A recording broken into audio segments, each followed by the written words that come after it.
I was wondering if the Boss GX-100 can do metal. Let's find it out together.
Hello everyone. How are you all doing? I hope that you guys are having an amazing time out there. My name is Rajoshri Mita and this is my channel Mr. Mita.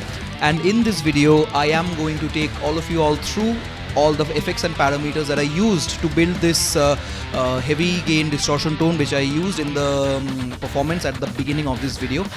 By the way, how did you guys like the performance? Do let me know in the comment section down below. And without wasting any more time, let's jump right into the video.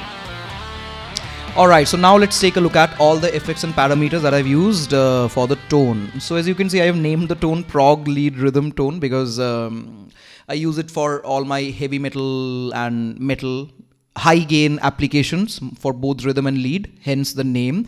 And the first thing that we're going to do is we're going to jump right into the effects chain of the tone. So for that thing, I'm going to press the effects button. However, you can also touch the effects button on the touch screen. It does the same thing. So I'll press the effects button over here. So as you can see, we have a few effects inside the effects block. So if I touch the screen and move it around, you can move around in the effects chain. So it basically goes from the left to the right. So the very first effect that I'm using here is the wah, which is turned off right now, but suppressing down the expression pedal, which activates the expression pedal switch, you turn on the wah, and doing the same again turns off the wah, just the way we do it basically. Then we have the div block and the mix block. So these two come in a set and you can use it only once per tone. This basically activates the dual amp signal chain in the in your patch. So here I have two amps, as you can see, one on the top and one at the bottom, and both of them have their respective noise gates. So what I'm doing here is I have two amps. The first one is the X modded amp. Let's cycle through all the parameters and what their values are. So you can consider taking down some notes at this point, maybe have a notepad or something like that handy at this point. So let's jot down what are the effects that we have used here. So the type is X modded, the gain is 50. You can see pretty well on the screen already, but I'll still try to call out all the parameters as much as I can see from this distance. Then the level is set at 55, I believe.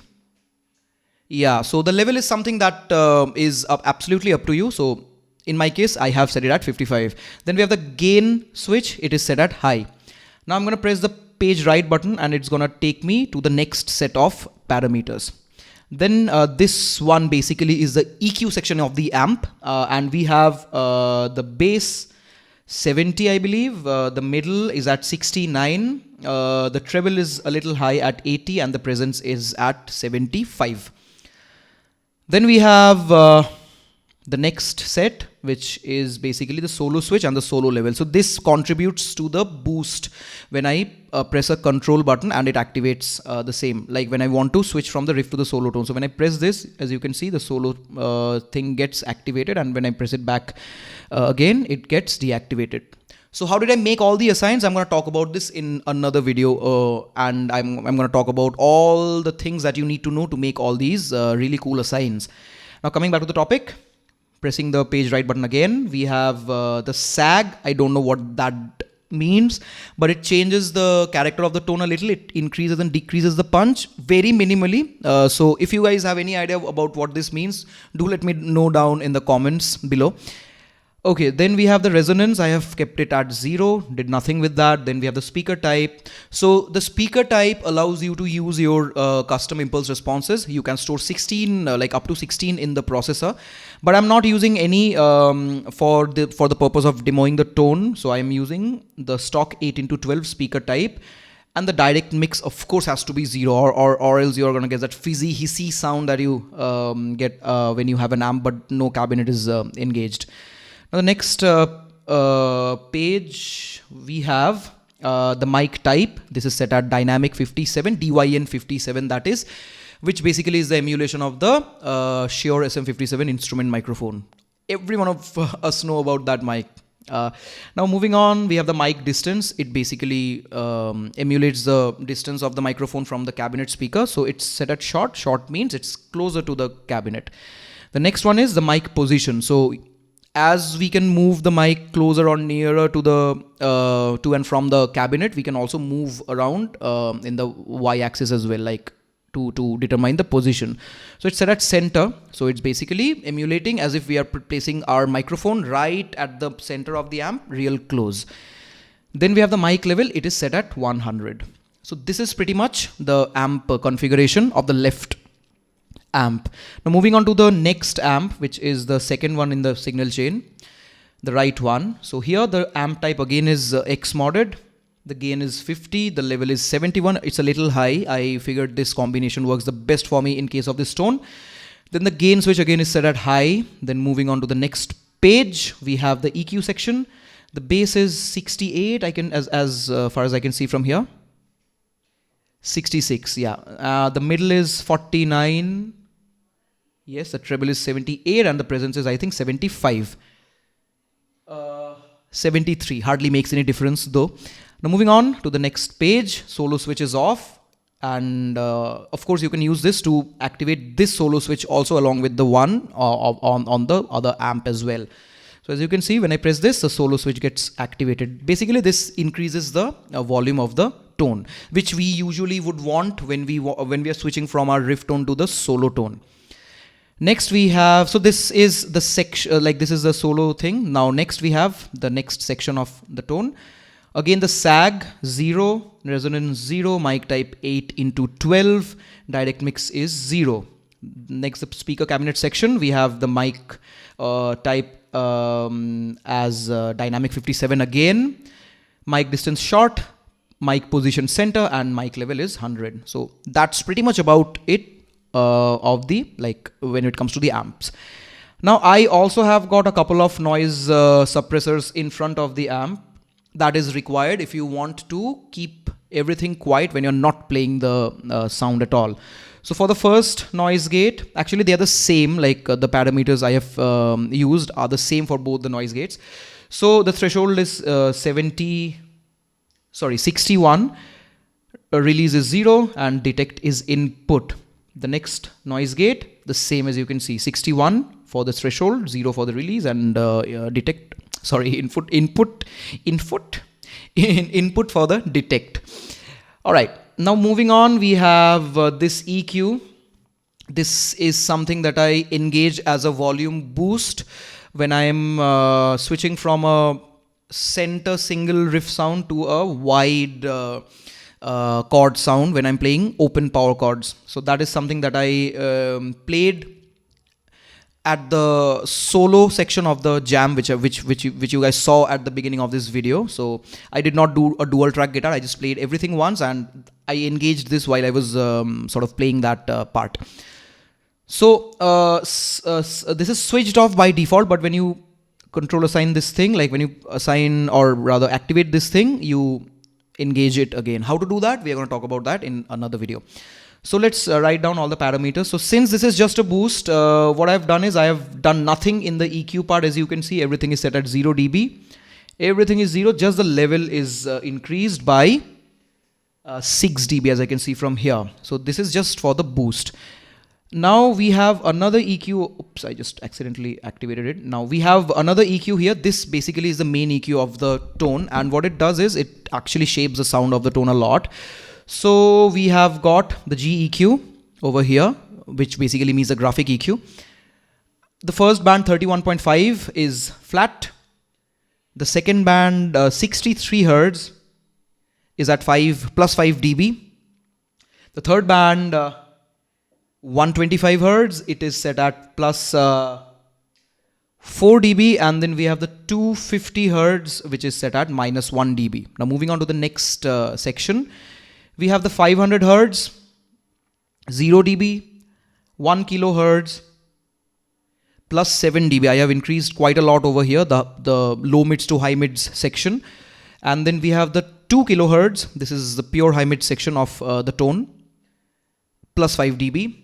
Then we have the 4 kilohertz. Now we are getting into the treble part of the tone, the higher part of the high mids, that is. This is set at plus 3 dB. Moving on, this is the treble section of the tone. We have 8 kilohertz, scooped down by minus 2 dB. Then we have the 16 kilohertz, 0 dB. I did not do anything over there, and the level is 0. I'm not doing anything with the level of this EQ. After that, we have the foot volume. Pretty much self-explanatory. I put the foot volume after everything but before the delay and reverb, because when I'm playing a solo, if I end my solo and put the volume down, the delay and reverb remains, and if I had put it after the delay and reverb, it would cut everything along with the volume. So I like it just before the delay and reverb. The foot volume has all the basic parameters. Volume pedal position is 100 because it's recessed right down.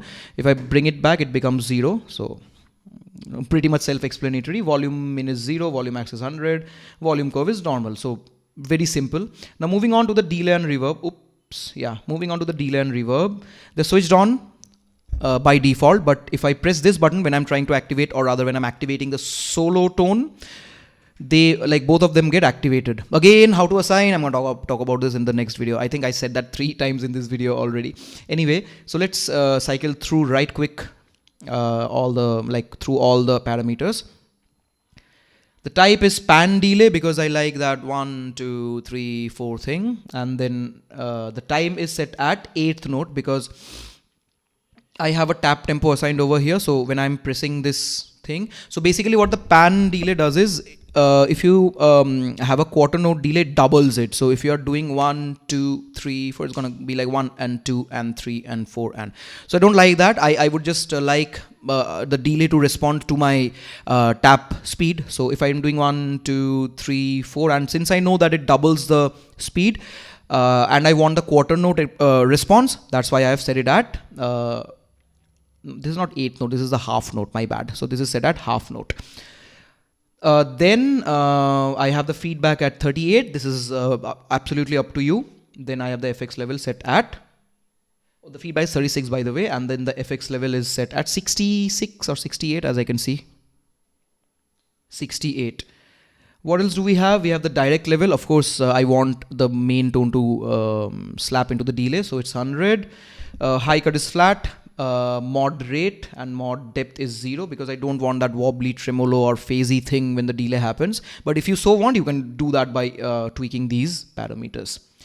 Then the last page is what do we have? Duck sense, duck time, and duck post. I have not tweaked it, to be very honest, and I don't really know what it does. So if you have any idea, do let me know down in the comments below. So that is the delay. No, we are not yet done. We have one more page left. Okay, so we have the tap time to set at 50%. I did not do anything here. Carryover is on. Carryover basically means if you are using the delay and if you switch it off while playing, the delay time gets carried over, hence the carryover. Then we have the BPM, which is set to the global BPM, which is 96 in this case right now. Alright, now moving on to the next effect, the reverb, again switched on right now, but you can switch it on with this button. So the type is Hall M. I believe M means for, like M stands for medium.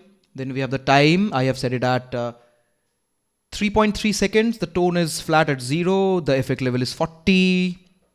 Then we have the density. I have increased it all the way up to 10. Pre-delay is set at 30, but I like it to be a little lower than that. I did not change it. It works for me, so I did not change it too much, but I prefer it to be 0. I just do that right now. So I'm going to eliminate the pre-delay thing altogether. Yeah, now we have the low cut. I have set it at 63 hertz. The high cut at I'm just messing it all up. So sorry. High cut is set at flat. Then we have the low damp 0, the high damp 0, the mod rate is 50, mod depth is 0. So the mod rate won't get activated unless you like increase the mod depth. Again, the reverb is treated with some modulation. I think a little bit of phasey sound or something like that. It does that. Then the next page is the duck. Again, the same things as we saw in the delay. The duck sense, the duck time, the duck post, and the direct level. Nothing I have done over here. It's set to the default levels: 50 for the duck sense, 0 for the duck pre, 0 for the duck post, and 100 for the direct level. And lastly, we have the carryover, which is set to on. That was really quick, wasn't it? So we are pretty much done with the overview of the tone right here, and I am pretty sure that it's going to help you out trying to build your own tone, whether you own the GX-100 or some other FX processor which has all these capabilities, like all these features rather, I should be saying. So yeah, that was pretty much about the demonstration of the FX and the parameters of this tone. Alright, so that was a real quick demonstration and walkthrough through all the effects and parameters that I used for the tone.